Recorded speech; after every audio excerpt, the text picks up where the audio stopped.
Everyone thinks Germany is this unshakable economic titan. Precision engineering, global exports, you know the drill, right? Wrong. Germany's economy? It's on the ropes, and it's worse than you think. Look, I know what you're thinking. Germany? The Eurozone's powerhouse? What are you talking about? But seriously, ignore the headlines for a second. We're about to peel back the layers on why the engine of Europe is sputtering and why its problems aren't just Germany's problems. They're ours too. This isn't just about factory output. It's about a whole way of life hitting a brick wall. And trust me, it's not the simple story you've heard. So, where do we even begin? Let's go straight to the jugular. Energy. Remember that whole thing with Russian gas? Yeah, that wasn't just a political spat. It was like unplugging a super efficient machine from its cheap power source and then asking it to run on, I don't know, hopes and dreams. Germany's industrial heartland, with all those amazing factories making everything from cars to chemicals, relied on cheap, stable Russian gas for decades. It was their competitive edge. Poof, gone, overnight. Now, they're scrambling. They're importing LNG from across the globe at sky-high prices, and it's just not the same. Imagine your electricity bill tripling overnight. How do you run a massive steel mill when your energy costs suddenly become some of the highest on the planet? You can't. Not long term. This isn't just about a few companies feeling the pinch. This is about the backbone of their entire economy getting hammered. Companies are literally looking at packing up and moving production to places where power isn't a luxury. And who can blame them? We're talking about giants like BASF, Siemens, and even some of the huge auto suppliers. They're all feeling the squeeze, and some are making tough choices about where their next investments go. But it's not just Russian gas. Oh no, it gets better. Germany's also been on this incredibly ambitious and expensive green energy transition, the energy wind. Don't get me wrong, good intentions, right? Phasing out fossil fuels, saving the planet. Admirable. But the execution? It's been a nightmare for industry. They've controversially shut down their last nuclear power plants. They're trying to phase out coal, and renewables, while growing, aren't always consistent enough to power a continent-sized industrial base. So you end up with this insane situation where their energy is both super expensive and less reliable. Does that sound like a recipe for economic success to you? It's like trying to win a Formula One race with half a tank of gas and a car that occasionally just shuts off. They're paying through the nose for energy while simultaneously creating instability in their grid. It's a double whammy, and it's hitting their manufacturing core harder than a hammer. And speaking of old structures, let's talk about Germany's famed bureaucracy. We've all heard the stereotypes about German efficiency, right? Well, that efficiency often comes wrapped in so many layers of red tape, permits, and regulations that it chokes innovation. Want to build a new factory? Great. Prepare for a decade of paperwork and literally hundreds of signatures. Want to digitalize your small business? Good luck navigating the labyrinthine rules that seem designed to keep everything exactly as it was in 1998. It's like they're still running on Windows 95 while the rest of the world is on cloud computing, blazing fast. This isn't some minor inconvenience. It's a genuine handbrake on growth, especially for the nimble startups and the middle stand. Those amazing small to medium-sized businesses that are the true backbone of the German economy.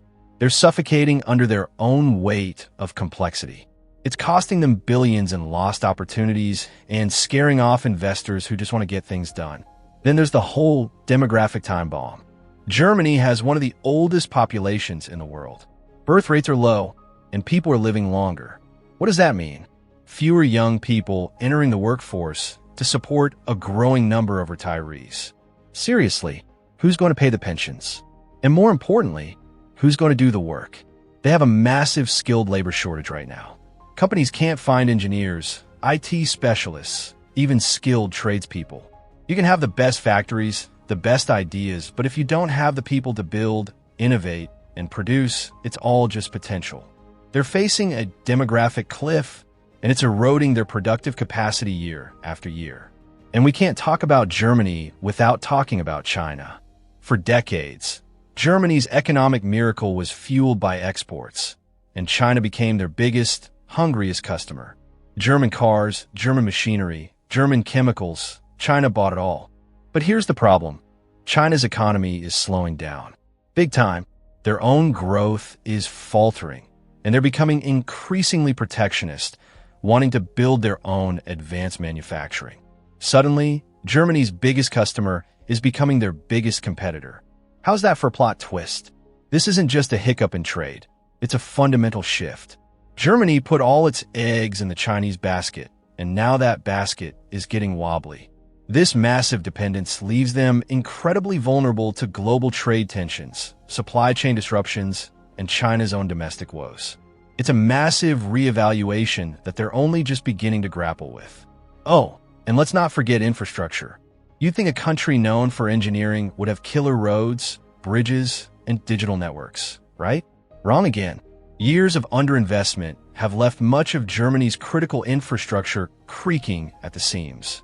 Roads need repair, bridges are crumbling, and their internet speed? Don't even get me started. For a country that prides itself on being at the forefront of industry, their digital backbone is frankly embarrassing. This isn't just about inconvenience. It's a drag on productivity, a barrier to modern business, and it scares away investment. Companies need reliable infrastructure, both physical and digital, to thrive. Germany is lagging, and it shows. So you've got this perfect storm brewing: super high energy costs, suffocating bureaucracy, an aging workforce that's shrinking, a critical dependence on a slowing China, and neglected infrastructure. It's like trying to paddle a leaky boat upstream in a hurricane. Every single one of these issues, on its own, would be a challenge. But all of them hitting at once? That's not just a bad year. That's a structural crisis that demands a complete rethink. And frankly, the political will to make these painful, necessary changes? It often feels like it's just not there, stuck in the past, hoping things will somehow magically go back to normal. But normal isn't coming back. All right, so we've talked about energy, bureaucracy, even their aging population and infrastructure. Sound bad, right? But here's the kicker, the real gut punch. What if I told you that one of the very things that made Germany an economic superpower for decades is now its single biggest liability? Seriously, it's the silent killer nobody's really talking about at the dinner table. You ready for this? The real, painful truth? Germany's economy is failing because its entire traditional model, the one that brought it so much success, is fundamentally broken in the 21st century.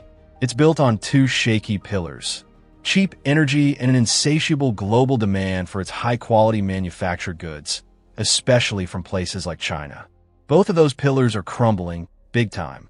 They're stuck with insanely expensive power, a regulatory environment that makes it a nightmare to do business, and a global customer base that's either slowing down or getting more protectionist.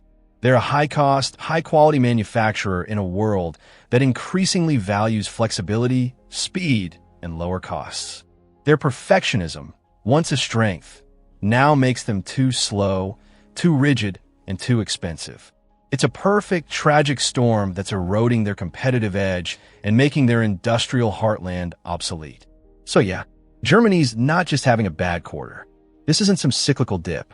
It's a deep, structural problem demanding a complete overhaul of how they do business, how they power their country, and how they think about their place in the world. The engine of Europe? It needs a new engine, or it risks becoming a historical footnote. And if Germany, with all its strengths, can get into this kind of trouble, it's a stark warning for every other industrial nation out there. What do you think? Is Germany too big to fail, or are we witnessing the slow decline of an economic giant? Drop your thoughts in the comments below. I read every single one.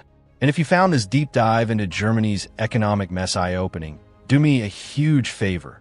Smash that like button, share this video with someone who needs to see it, and definitely subscribe to the channel. We've got more hard truths coming your way. Until next time,